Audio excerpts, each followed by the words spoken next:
A Associação Paulistana tem o privilégio e a honra de te convidar para mais um podcast. Esse podcast é especial porque o nosso objetivo é alcançar a criança, a sua vida espiritual, para que ela tenha um conhecimento pleno de Jesus.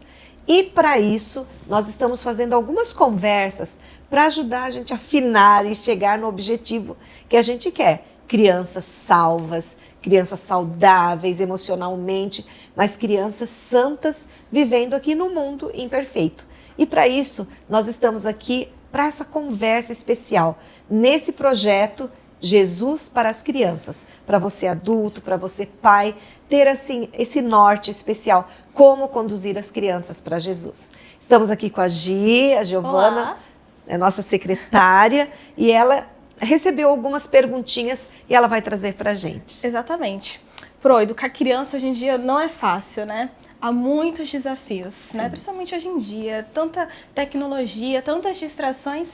E para conversar sobre isso, nós trouxemos o professor Washington Alencar. O professor Washington, ele é mestrando em educação pelo NASP, é especialista em gestão de pessoas e liderança, tem mais de 10 anos na área da educação e hoje ele atua como diretor das escolas adventistas aqui da Associação Paulistana, aqui em São Paulo. Professor, é um prazer recebê-lo, seja muito bem-vindo. Muito obrigado. E conta um pouquinho para nós da sua experiência. Bom, vamos lá. Prazer é meu, muito obrigado, Giovana, obrigado, Pronadma, pelo privilégio. A minha vida, ela casa com a educação há aproximadamente 13 anos, né? Eu estudei no NASP, então minha formação ela está no NASP, fiz o curso de pedagogia todo dentro da educação e de lá eu saio, migro para dentro das escolas adventistas e Deus tem me dado o privilégio e a responsabilidade de atuar com crianças, com jovens e esse assunto nós vamos debater aqui. E é bastante jovem, viu, gente? E crianças, né? São mais de 15 mil alunos, são 16 unidades, mas ele tem 2 crianças especiais que estão sob os seus cuidados e suas mãos para que ele possa levá-los para o céu. E estão nessa fase, né? Essa fase. 10 e 12 anos, a minha filha faz 10 anos agora, o Cacá está com 12, então a Rafaela e Ricardo. E eles são os maiores desafios e os maiores professores quando o assunto é no Ministério da Criança e Adolescente. Exatamente. Mas hoje é diferente do tempo da cartilhazinha Caminho Suave. Totalmente diferente. E a gente queria entender um pouco como que nessa dinâmica atual nós podemos ter parceria. Escola, igreja, educação. Como que a gente pode trabalhar para unir forças? Esse é o nosso propósito nesse podcast. Eu já gostaria de lançar minha primeira pergunta. Uau, por favor. Então, qual o principal desafio? Aliás, qual não? Vou entender. Quais os principais desafios em conciliar a educação? Você como pai, como educador, como educar as crianças hoje em dia? Então vamos lá. Giovana, são vários os desafios, né? A Pronadma citou que ela começou a falar alguns S's. Eu pensei que ela fosse falar 4 S's. Eu falei só 3. Mas você sabe o 4 S. Toda criança precisa ser sadia, sábia, servidora e nós, como educação adventista, acreditamos em termos crianças salvas. Isso. Se nós pegássemos só o sadio, já seria um baita de um desafio. Agora você imagina, você educar uma criança para ser sadia, sábia, servidora, no mundo que não quer servir, e em última instância, salva. Eu vou falar de educação cristã adventista. Para nós, o principal objetivo da educação adventista é redimir as crianças. Ellen White, que é a profetisa que nós acreditamos na igreja adventista, e para aqueles que não são adventistas e estão ouvindo esse podcast, uma escritora muito conhecida, uma das 100 escritoras mais influentes dos Estados Unidos, ela tem uma frase que ela cita assim, educação é redenção. Então, quando nós ensinamos as crianças, seja na escola, seja em casa, seja na igreja, nós estamos redimindo, nós estamos resgatando, nós estamos reescrevendo uma história que começa na terra e terminará no céu. Amém. Muito top. E parece simples isso, mas não é. Então, vamos tentar desmembrar como que a gente pode, na atualidade, com tantas coisas ao redor, ajudar esses pais a falarem, nossa, eu preciso ajudar esses 4 S's. Já incorporei. Tem que gravar, né? Tem que gravar. Para quem que não gravou, vai ter que voltar o podcast. Mas é sábio, sadio, servidor e salvo. Já vamos fazer uma proposta do MCA com esses 4 S. Pronadma, como fazer isso? Foi muito bom o que a Giovana falou. Eu vou falar muito mais do que educador. Porque é muito mais fácil ser educador do que ser pai. É muito mais fácil. O que é mais fácil? Gerir 15 mil alunos ou gerir os meus 2 de casa? É muito mais fácil gerir os 15 mil. Porque a gestão educacional, ela tem um escopo. Ela alcança um espaço de tempo, de propósito. A gestão do lar é a principal. Então hoje esse tripé é muito importante para aqueles que nos ouvem. A educação que eu tenho dado no meu lar precisa estar unida com a educação que eu tenho na minha vida religiosa e ela precisa estar unida com a educação da escola. São os 3 espaços onde os meus filhos vão passar a maior parte do tempo. Então, lar, escola e igreja precisam ser esse tripé. Se isso de alguma maneira não está batendo, há uma interrogação muito grande. Então, exemplo, às vezes a pessoa ela é uma excelente pessoa na vida religiosa, mas chega em casa e ela não é. Errou. Às vezes a pessoa é uma excelente pessoa quando ela vai lá na escola, um pai que cobra e tô em cima e tal, mas a vida religiosa tá capengando. Errou de novo. Então, ao unir isso, esses 3 pontos, e não é nada fácil, né? Isso é vida cristã. E vida cristã é um pouquinho cada dia. Mas quando eu uno igreja, ou melhor, vou começar pelo lar, porque Ellen White fala que o lar é a primeira escola. O lar, a igreja e a escola, eu entendo. Opa, estou no caminho certo. É fácil? Não é fácil. E é por isso que a gente precisa se inteirar. E aí eu gostaria de dizer, a melhor maneira é estudar o assunto. Mas e quando a criança ela não frequenta uma escola não confessional? Aliás, já te perguntando além, o que é uma escola confessional e uma escola que não é? Maravilha, excelente pergunta. Giovana, no Brasil e no mundo, nós temos escolas que confessam uma fé e escolas que não confessam uma fé. Exemplo, quando você vai matricular na escola que nós cuidamos, escola adventista, entende-se que essa escola tem como um guarda-chuva uma igreja. E existem diversas outras. Então, por exemplo, uma rede muito conhecida no Brasil confessional é a rede católica de educação. Você vai ter Sagrado Coração, você vai ter o Marista, e você vai ter outros, você vai ter a Igreja Presbiteriana, ela tem o Mackenzie, você tem diversos outros sistemas. Caso o seu filho não esteja nessa escola, por N motivos, pode acontecer, né? Não tem escola próxima, não tem escola na minha cidade, esse podcast está atingindo pessoas onde não tem uma escola. Você precisa tentar ao máximo ver o que se aproxima da fé. Por quê? Porque na cabeça de uma criança, ou mesmo de uma adolescente, isso pode ficar meio que embaralhado. Eu aprendo uma coisa em casa, eu aprendo uma coisa na igreja, e eu aprendo outra coisa na escola. E aí a criança pode perguntar, puxa, aonde que está? E se nós estamos formando, se nós estamos formatando um caráter, né? É uma palavra forte, mas se nós estamos formando um caráter, esse caráter pode vir talvez com alguns respingos de algo que é o que nós não acreditamos na nossa cosmovisão. E aqui eu não estou discutindo o que é certo e o que é errado. Eu estou discutindo o meu filho, eu quero que ele esteja cada dia mais bem preparado para defender a fé. E é um verso bíblico isso, né? Esteja sempre disposto a defender a tua fé. Se alguém te arguir, se alguém te perguntar, eu preciso estar preparado para isso. Eu preciso estar pronto. E quando eu uno esse tripé, não, mas não dá para unir. Então, tente estar o mais próximo possível daquilo que você acredita. Exatamente. Vocês falaram há pouco sobre a parceria entre igreja e escola. Entre lar e escola. Né? Então, como que os pais em casa podem fazer essa parceria funcionar, Pro?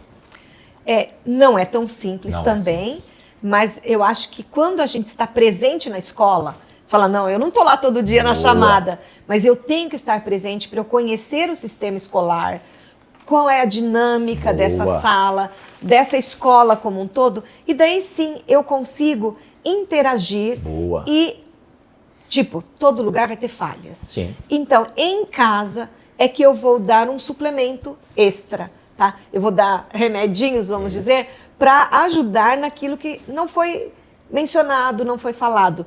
Porque assim, nós temos que ter a base, formação, caráter, para o resto da vida. Então, nessa formação, é importante que a gente veja os principais elementos para que a gente possa realmente dar essa base para a criança. Excelente. Porque ela tendo base, não vai cair tão fácil. Excelente.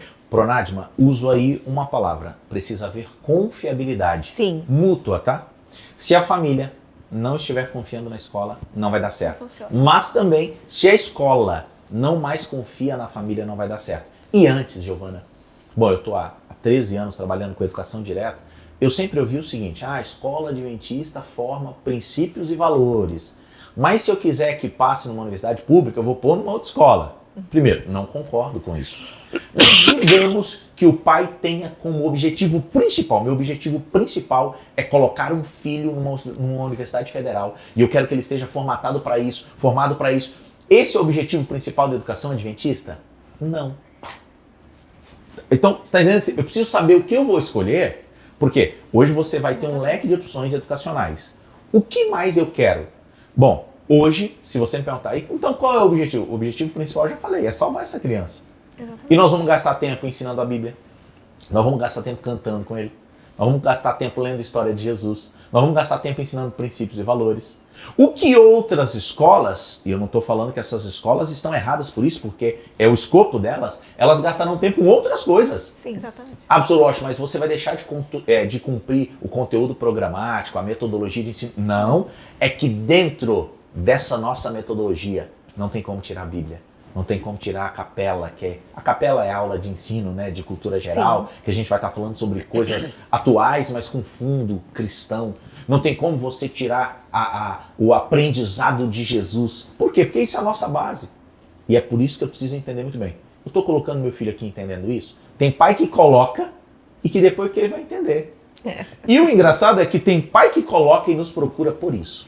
Olha só. Esses dias para trás eu recebi uma ligação de uma pessoa de um bairro aqui de São Paulo, muito rico, famoso, e ele indicou um outro pai, o cara tem até um avião. Olha o cara chique. Nossa. Falei, meu, o que será que é ter um avião? Né? E ele falou assim, procura esse pai, ele quer colocar lá. Liguei pro pai, fiz o atendimento, a escola atendeu, ele falou assim, estamos procurando vocês, dinheiro nós já temos, porque vocês têm o que nós queremos para os nossos filhos. Sim. Eu quero que eles aprendam de Jesus. Olha só. E é o principal, né? É o principal. Quando você estava falando, eu fiquei pensando assim, quem não quer ter um filho formado em Harvard? Uau! Yale, Cambridge, a gente poderia falar tanta coisa. Tudo. Mas isso é tudo? E quem não quer ter um filho no céu? Aí é o mais. Porque se Yale tirar do céu, esquece Yale. Lógico. E não estamos falando em Yale, mas às vezes pode ser o telefone celular. Sim. Às vezes pode ser a conta da internet. Isso é mal? Não, isso não é mal. O mau uso é que pode atrapalhar. É verdade. E como hoje lá, vamos dizer assim, a escola tem trabalhado essa questão de mídias e para ajudar os pais a entenderem essa questão escolar e também essa questão de eu como pai, quanto eu ofereço de mídia, ela é importante para o meu filho. O que você pode nos ajudar nesse sentido? Tá.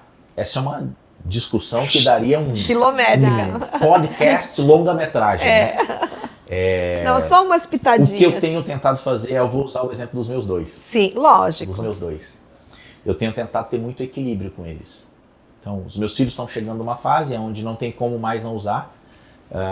Eles têm celular, mas eles usam com muito equilíbrio. Acredito que tanto casa quanto escola precisa aprender isso. Sim. Como que eu posso usar a mídia social, a tecnologia, a inteligência artificial, ou tudo isso para coisas positivas? Porque isso não é demônio em si. Isso não é coisa do capeta em si. Pode se tornar pelo mau uso. Mas também tem coisas positivas. Gente, é impossível você falar que o mundo não vai evoluir cada dia mais para as tendências de tecnologia. Sim. Como é que agora eu vou tirar isso de uma criança que está se desenvolvendo e ela já nasceu inserida nisso? Porque uma coisa, Pronário, somos nós. Que não nascemos nesse mundo e que fomos inseridos. Os meus filhos, eles já nasceram nisso. Ou com isso. Eu me lembro quando os dois nasceram, eu tinha um celular e eu bati a primeira foto. Coisa que não aconteceu comigo. Meu pai não bateu a primeira foto. Aí eu fui tirar a primeira foto, eu tinha 5 anos. Acho que seu pai não tinha nem o 486, famoso. Não, eu nem sei o que é isso, mas eu acho que meu pai não tinha isso. Então é isso. Acho que a palavra de ordem é equilíbrio. E aí o seguinte, essa é uma máxima, né? Se eu dedico muito tempo para aquilo, vai crescer.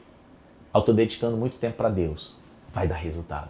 Eu estou dedicando muito tempo para as redes sociais, tome muito cuidado, vai dar resultado. Eu dedico muito tempo para academia, vai dar resultado. Mas eu não estou dedicando tempo, eu dedico muito tempo para meu filho, vai dar resultado. Não estou dedicando tempo, vai dar resultado também. Isso mesmo. Isso. Minha dúvida. Eu fui aluna da educação adventista por 12 anos. Ok. né? E foi fundamental para a minha formação. Mas eu acredito que a dúvida, né, dos nossos espectadores, dos nossos ouvintes, seja como que a educação cristã pode preparar as crianças espiritualmente? Excelente pergunta. Giovana, em educação, assim como em vida cristã, falar impacta menos do que viver. Exatamente. Certo ou errado? Certíssimo. Então, eu tenho certeza que você aprendeu muitas coisas dentro da educação adventista. Mas se eu te fizer uma pergunta agora do 7º ano... já bugou! A raiz quadrada? Já bugou! Isso você esqueceu. Não é que você esqueceu, a gente não esquece, né? Tá guardado na tua mente, numa memória de longo prazo, que para você agora buscar, você vai ter que resgatar ela para a memória de curto prazo, e isso vai ser uma loucura, são muitas sinapses sendo feitas. Aonde que uma educação cristã forma uma pessoa? Quando nós temos professores, colaboradores e administradores que vivem o Evangelho, e olha que desafio, porque viver o Evangelho é um remendado pregando para um que está rasgado. Não é assim? É um que está sendo resgatado, pregando para um que a gente também quer resgatar. Mas isso marca vidas. Nós não combinamos isso aqui. Com o nosso make-off, com o nosso backstage. Mas se eu perguntar, Giovana, me cita um professor que marcou a tua vida, eu tenho certeza que foi muito mais pelo que ele te ensinou, ou muito menos pelo que te ensinou e mais pelo que ele viveu contigo. Exatamente. Mais pelos aprendizados da vida. Então, assim, é por isso que a educação cristã, na minha concepção, ela é diferente. Por quê? Porque o professor que é cristão, por mais que ele não seja perfeito, ele tem um modelo perfeito. E eu não ensino quem eu sou, eu ensino meu modelo. E na educação adventista, nosso modelo é Cristo. Então, olha, o professor errou. Digamos que esse professor errou com você, mas você vai entender. Mas não é a ele quem eu sigo. Eu sigo outro mestre. E esse mestre, ele nunca errou comigo. Exatamente. E falando de professor, o professor cristão trabalha em uma escola cristã, mas ele está trabalhando, na maioria das vezes, com crianças que não têm a mesma fé. Correto. Né? Que vêm de lares, às vezes, desestruturados, né? Realidades diferentes. Como esses educadores podem trabalhar para compartilhar a mensagem de salvação com essas crianças? Excelente pergunta. Eu tenho um MBA em liberdade religiosa. E a liberdade religiosa, essa área, ela me ensinou que não há nada mais puro e genuíno do que a fé de outra pessoa. Olha que sério. Então agora imagina, hoje cerca de 85% dos alunos que estudam na educação adventista não são adventistas. Olha só. Sr. Washington, como nós vamos atingir essas pessoas sem doutriná-las, mas também sem deixar de ensinar o que nós acreditamos? Isso é muito sério. E nós temos tentado na educação adventista não esconder o que nós acreditamos. Que Jesus Cristo é a esperança, que Jesus Cristo é o caminho, a verdade e a vida, que Jesus Cristo veio para salvar a criança, para resgatar essa criança. Mas ao mesmo tempo de não tentar doutriná-la para que, se você não é um adventista, você vai para o inferno. Se você não guarda o sábado, você... Não é essa a nossa proposta. Agora, digamos que uma família ela queira. Eu quero me aprofundar mais nisso. Para isso, Giovana, nós temos 16 pastores, um em cada escola, especializados para atender essa família. Fora do horário que o pai paga para ser educação adventista, metodologia, ensino, ela tem uma classe bíblica especial.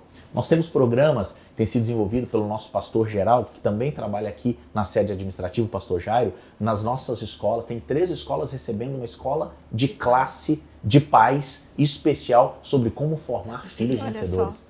A nossa ideia é muito menos doutrinar e muito mais ensinar a verdade. Não, mas eu quero aprender a doutrina. Tá tudo certo, nós estamos abertos para isso, não escondemos isso, mas não faremos por obrigação, faremos por escolha. Então, eu estava pensando no objetivo central da educação cristã, que é, mesmo que essa criança perca pai, perca mãe, perca família, perdeu tudo na vida. O que a educação quer que essa criança tenha, tipo, quando crescer, ou mesmo quando criança, ela tenha porto seguro, ela sabe que tem uma mão que vai socorrê-la, que vai ajudá-la. E, às vezes, as pessoas confundem. Não, está lá para doutrinar. Nós estamos presente na vida de uma criança para dizer, você tem alguém, você tem Deus, você tem Jesus. Traz identidade, né? Identidade. Resgata a identidade. Pronadma, só uma ressalva, e não está errado. Existe a educação cristã e para nós existe a educação cristã adventista. Sim. Por quê? Porque você vai ter dentro do grupo evangélico vários tipos de escolas, Sim. que é a educação cristã.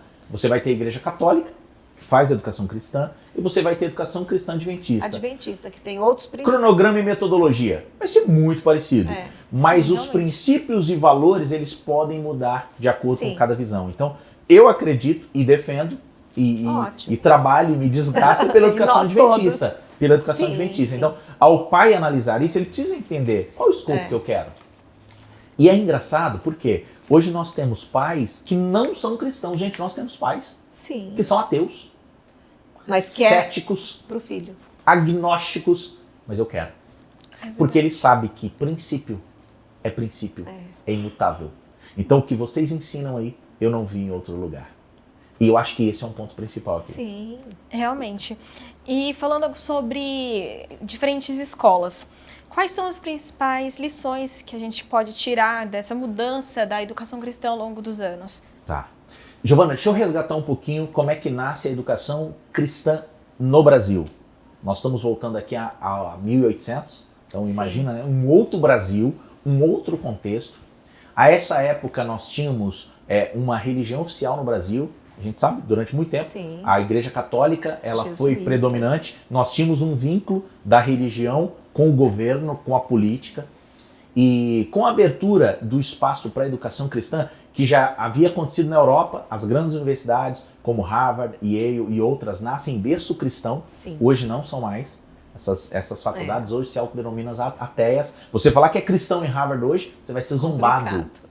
No Brasil, essas pessoas começam a migrar de lá para cá. São os imigrantes que chegam no Brasil, vindo de diversos lugares e que trazem dentro do que eles acreditavam, enquanto igreja e várias igrejas evangélicas trazem as suas escolas para cá e também a visão missionária, porque a ideia era impactar o mundo. Eles nascem com esse principal objetivo.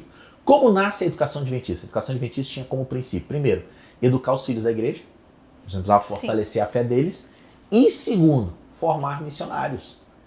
Em terceira instância, é que nós tínhamos a ideia agora de evangelizar. Por quê? Porque quando nasce a escola adventista, a ideia principal era primeiro cuidar dos filhos da igreja, fortalecer a fé dos filhos da igreja, ajudar os filhos da igreja, formar missionários em terceira instância. Em terceira instância agora sim, é de alguma maneira aqueles que vierem a ter contato conosco se torna um campo evangelístico. E é muito legal. Quando você estuda a história da educação adventista no Brasil, tem um dado momento que nós temos mais escolas do que igreja no Brasil.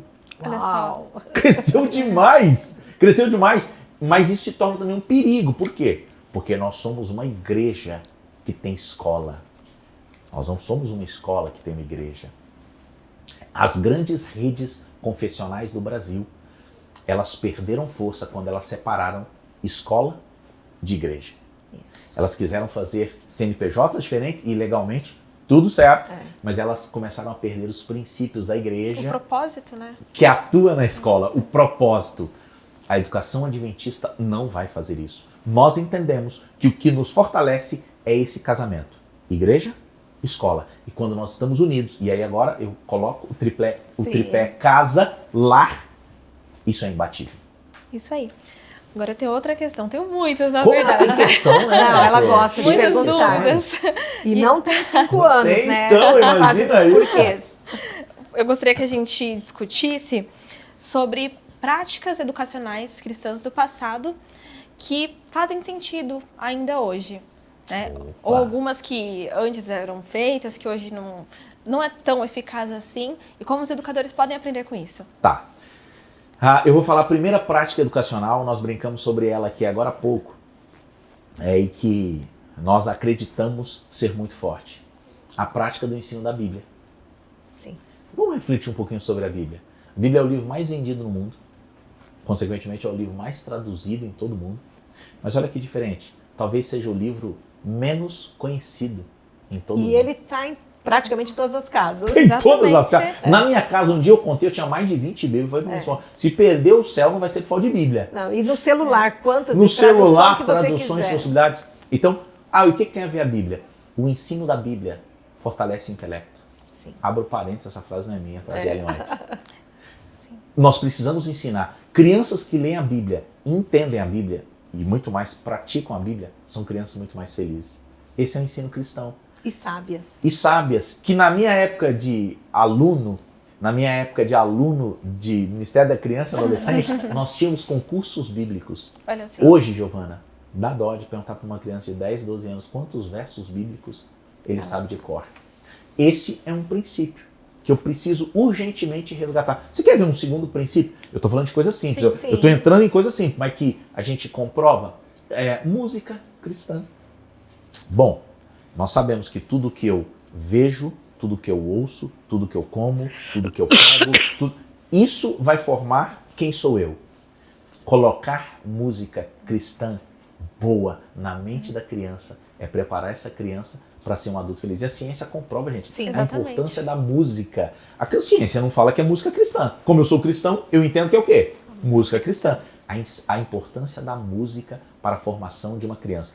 A música, não só música de ouvir, tocar um instrumento, estar alinhado a um coral, isso vai desenvolver a criança intelectualmente, emocionalmente, não vamos nem entrar no detalhe do emocional, mas emocionalmente, para desafios que ela vai enfrentar, e a música vai fazer muito bem para ela. Isso aí. Eu falei 2, para a gente não prolongar muito. Sim, é um fortalecimento generalizado, vamos dizer, quando você usa a Bíblia. Antigamente, usava-se muito memória. Isso. Né?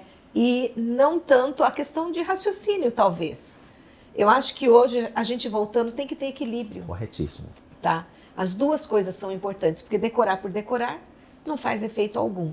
Isso Mas é sério, hein? algumas coisas a gente precisa ter na memória. Isso é sério. Primeira escola adventista que abriu no mundo, 1872. Uau! E ela fechou um tempo depois. E quando fecha, Ellen White escreve uma carta aos ex-administradores dizendo o seguinte: vocês estavam ensinando muito os ensinos gregos de filosofia, de memorização, e vocês estavam esquecendo de fazer as crianças pensarem. E é isso. Tem coisa, gente, que a gente sabe. Então, matemática. Como é que se ensina matemática? Tem que ser repetindo. Tem que ser repetindo, tem que ser ensinando. Tabuada, tabuada, vai estudar tabuada. É assim. Mas para a vida não é assim. Tanto que nós acreditamos, e a educação adventista e a igreja adventista, que nós precisamos formar crianças inteligentes, críticas, reflexivas, não detentores ou refletores do pensamento de outro. Ela precisa ter o seu próprio pensamento. E a gente não pode... mas então a criança pode ficar fazendo várias perguntas, porque... Não é isso. Mas você precisa fazer a criança refletir. Quantas e quantas vezes os meus filhos falam, vem o papai, porque, isso. Eu falei, mas por que isso? Não, papai, porque isso e aquilo. Tá, mas isso é legal? Mas por que tal coisa? E você vai levando eles a refletir de tal maneira que eles mesmos vão formando a ideia. E olha, um jovem bem formado como esse, ele cai dentro de uma universidade que não é cristã, e um professor fala, ele fala, mas professor, por quê? Não, professor, eu tenho a minha fé. Ele se mantém firme. Eu vou defender a minha fé. Porque uma coisa é quando está dentro do nosso contexto. Uma coisa é quando eu saio e alguém fala, não, pai, uma fumadinha dessa. A Bíblia nem fala de cigarro. Mas a Bíblia tem princípios de saúde, disso, daquilo. Opa, agora eu consigo defender. Agora eu tenho força para defender. Isso que a gente precisa fazer. Então você mencionou... Desculpa. Não, tudo bem. Ela está cheia de dúvidas. Sobre o conselho de Ellen White, essa escola que fechou. Então, devido assim, às inovações da época, trazendo para hoje em dia, como que a educação cristã pode se manter firme diante da tecnologia, das inovações, das novas gerações? Como isso pode acontecer? Acredito que o principal é nós não esquecermos como fomos formados. Se nós nos afastarmos, nós começamos a colocar... Porque existe uma prateleira hoje dentro da educação. Hoje, eu vou em muitas feiras, workshops. Quando você vai em feira de educação, todos que estão lá acham que tem a resposta para uma educação midiática, de inteligência artificial, de busca disso, de busca daquilo. Quando você pensa, quando o principal é eu voltar a fazer um arrozinho com feijão. Um arrozinho com feijão. É o simples, bem feito. Professor Osh, você é contra a tecnologia? Não, tá aqui, a minha tecnologia eu uso o dia inteiro, tá aqui guardadinha. Agora tá parada, porque senão a gente não ia conversar. Mas eu uso tecnologia. Entretanto, a tecnologia já será inserida na vida de qualquer jovem. Você não precisa ensinar muita coisa.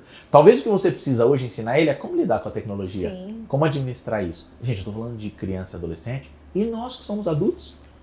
Maior dificuldade. Maior dificuldade. E aí a gente pode falar tecnologia? Vamos falar tecnologia, mas a gente tem que falar de cuidado com o corpo, cuidado com a mente. As doenças do século XXI são as doenças de fundo emocional. Como é que eu estou cuidando da minha mente? Como é que eu estou cuidando da mente dessa criança que está sendo impactada 24 horas por dia com algum assunto? Sim. As coisas hoje são muito rápidas, né? Então como é que eu estou cuidando disso? Acredito que quando nós voltamos a esses marcos antigos, a Pronadima falou, né? De bater um papo em família. Essa era uma máxima na Bíblia. Na Bíblia, como é que um pai ensinava para o filho?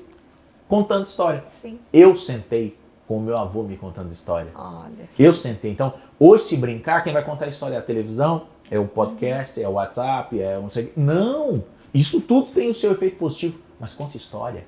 Traga seu filho para próximo, aplique para a vida cristã. Esses princípios não podem, são os marcos antigos, não podem ser perdidos. É verdade. E é importante que daí a gente retoma e volta para a Bíblia de novo. Aí, na né? mão. A hora de contar história, essa coisa tão importante que os pais vão resgatar. E a história, ela ajuda nessa formação dos valores. Então, por que não, né? Pronadima, esses dias para trás eu falei isso no sermão, recortaram, ficou só uma partezinha, mas a verdade é, às vezes nós temos deixado os nossos filhos, crianças, adolescentes, bebendo em fontes de coisas que não coadunam com o que nós acreditamos, 8, 10 horas por dia, e a gente quer que eles saiam de lá cristãos. Sim. Não vai sair, gente. E no máximo assim faz um valorzinho, um culto, alguma coisa de Quando 5 minutos. faz. Então, assim, o tempo que eu dedico, ele vai voltar. Então, dedique tempo. Então, por exemplo, na minha família, quando nós estamos dentro do carro, só vai tocar música cristã. Às vezes eles não estão nem prestando atenção, mas eu sei que o ouvido não filtra. Então tá entrando tanto pra coisa boa quanto pra coisa ruim. Sim. Tá em casa, separe um tempo pro culto familiar. É o básico, né? Culto de manhã, culto ao final do dia. Mas é muito corrido e tal. Dedica a vida dos filhos. Vá na cama do teu filho antes de sair. Dedica a vida dele para Jesus. Não termine o dia sem dar a bênção. Como a gente era abençoado antes, né? Nossa. Benção avô, benção avó. Era meio que um negócio meio que de tradição, Sim. mas que tinha, olha, tão profundo isso. Filho, eu abençoo a tua vida. Filho, que Deus abençoe a tua vida. Que Ele possa largar as fronteiras. São coisas simples, mas que traz bênçãos para a vida das pessoas. Sim, e a palavra dos pais, a palavra dos professores, já que a gente está nesse, tem um peso tão grande. Peso. E eu falo, não é um peso, é uma leveza depois para a vida. É isso. Porque eu tenho, assim, o que foi me colocado, eu segurei e vou levar para a minha vida. Pronadima, isso é tão sério que você tem as bênçãos do pai, que é o sacerdote na Bíblia. Então você vê lá, né? O Jacó, quando ele abençoa os filhos. Cada um dos filhos. E se torna aquilo. Era tão sério. Fortíssimo. Fortíssimo. Então, assim, e aí, vamos falar para aquele. Nós estamos falando entre nós, mas é um recado pro pai, pra mãe, pra professora e tal, né? A gente tem às vezes o estigma. Esse menino aí, ele não ouve mesmo. Esse menino aí, ele é sapeca mesmo. Você está profetizando sobre a vida dele. E por que não coisa boa? Por que não sentar e filho? Poxa, hoje não foi legal, mas filho, eu sei que nós vamos descansar e amanhã, e aí você abençoa a vida. Eu tenho tentado fazer isso com os meus filhos. Que bom. E a vida vai mudando, porque eles vão sendo munidos de coisas boas, positivas. Sim. Bom, a Bíblia fala tudo que é puro, tudo que é perfeito, tudo que é de boa fama, seja isso que ocupa a mente, seja isso que saia também da gente. É verdade. Exatamente, nós precisamos ser portadores, né, na mensagem de salvação, mas precisamos aprender a compartilhar com as nossas crianças. Nós precisamos primeiro ser exemplos do amor de Cristo para elas. Para finalizar, me diga um conselho que você daria para os educadores e para os pais. Tá bom. Eu iria trazer pelo menos uns 3 livros como conselho. Vai estar devendo, a gente vai colocar na legenda depois. Mas tá? eu vou citar 3 livros. Ok. Vou começar por um que para mim é o principal. Bíblia. Ensine a Bíblia ao seu filho. Na verdade, Deuteronômio 6 fala inculque a Bíblia na mente do filho. Essa palavra inculcar, ela é meio que como se fosse afiando mesmo. Afia o teu filho para a vida. Inculque, fale de manhã, fale à tarde, fale andando no caminho, fale ao deitar, fale da Bíblia, leia a Bíblia, dê presente de Bíblia, é a melhor aventura que tem, conte histórias. Bíblia. 1. 2. Livro Educação. Eu poderia falar do Conselhos aos Pais, Professores e Estudantes, mas o livro Educação, que ano passado fez 120 anos de publicação, ele foi escrito em 1903, é o principal livro para um pai. Lá, claro, né, Ellen White escreve relacionado muito à escola, mas também há algumas coisas que você pode tirar para a vida, porque a vida é uma escola. E o capítulo 8, se não me engano, Tem um texto que fala assim, ó, Deus deu o que tinha de melhor e maior por nós. Nossa, que frase. Eu fico perguntando o que eu tenho dado. Então, livre educação, segundo. E o terceiro, nos meus estudos de mestrado, estou estudando muita coisa. Tem um livro, eu não vou me lembrar o nome do autor, mas que o título é assim: Quem controla a escola governa o mundo. Uau!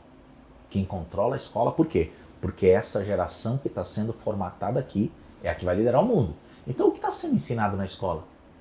Quais os princípios? Quais os valores? Você quer uma coisa linda? Se eu falar assim, gente, ensinar uma criança a ser educada, cuidar da ecologia, cuidar do corpo, ser amoroso e bonzinho com o outro, são princípios cristãos? Sim ou não? São. Mas também são princípios humanistas. E o humanismo é onde, que nasce, né, com a ideia do iluminismo, da força que está dentro do homem, é totalmente contrário ao que acredito. Então tem escola que é humanista, mas ela não é cristã. Tem escola que é humanista, mas ela não fala de Cristo. Nossa, mas está tão parecido. É por isso que a linha é muito tênue. Em educação, a linha é muito tênue. Eu tenho ensinado o cristianismo verdadeiro ou eu tenho ensinado o humanismo? Aonde não? Eu tenho Você quer uma fala dos humanistas? Você tem a força. Faça brotar isso dentro de você. Aí você vai em Paulo fala assim, quando sou fraco, então é que sou forte. Paulo sabia que não era dele. A força vinha de onde? De Deus, é do eterno. E o mundo cristão vai te ensinar isso. O mundo fala assim, ó, cruza o braço, levanta o queixo, seja aquele líder e vá para cima. E o cristianismo fala, não, sirva as pessoas. Jesus falou assim, você quer ser grande? Seja humilde. Seja o que serve. Ele que tirava agora a toalha ia lavar os pés dos discípulos, tanto que causou um choque. Senhor, o senhor vai lavar o pé? Não, pelo amor de Deus, o senhor é o mestre aqui. E ele fala, não, só faça isso. Se vocês fizerem isso, esse é um princípio. Então acredito que seja isso, Giovana, para aqueles que estão nos ouvindo, que não é fácil. Por favor, aqui é muito mais fácil falar do que viver isso. Exatamente. Mas é um princípio que precisa ser aplicado. Eu tenho aprendido isso na minha vida. Aprendeu? Aplica. Porque senão aprendeu? Esquece. Aplica. Aprendeu? Aplica. E principal, aprendeu? Aplica, ensina. O que nós estamos fazendo aqui é isso. Opa, eu aprendi, eu aplico e eu ensino. E aí o mundo vai ser um mundo muito melhor. Exatamente. Obrigada, professor Washington. Entendeu? Foi um prazer recebê-lo. E nós agradecemos também a você que está aí nos ouvindo e nos assistindo. Sua presença foi maravilhosa e a gente espera que você tenha adquirido muito conhecimento e tenha se inspirado a compartilhar da palavra de Jesus para as nossas crianças, né? Que você, como educador, pai, professor, líder do Ministério da Criança, não desanime em meio aos desafios que o mundo oferece, mas que você confie plenamente em Deus, porque Ele vai te capacitar e vai te ajudar a compartilhar do amor de Cristo. Isso mesmo. E só mais um recadinho, tá, gente? A Bíblia, como o professor falou, ela é fundamental. E nós temos essa Bíblia, A Maior Aventura. Ela traz aqui recursos para você que é pai, líder, para ensinar essa criança. Então, tem os estudos bíblicos próprios para a faixa etária dela, tem também fontes de onde essa criança vai buscar recursos para ela sobreviver a tantas coisas ruins por aí. E tem mais, tem até sermãozinho pronto, viu? Que legal. Para ensinar essa criança. Então, ensina a criança do jeito que está em Deuteronômio, lá tem a didática certa. E provérbios. Ensina também. A criança no caminho que deve andar. E pronto. E quando for velho não vai desviar dele. É verdade. Exatamente. Tudo de bom para você, que Deus abençoe.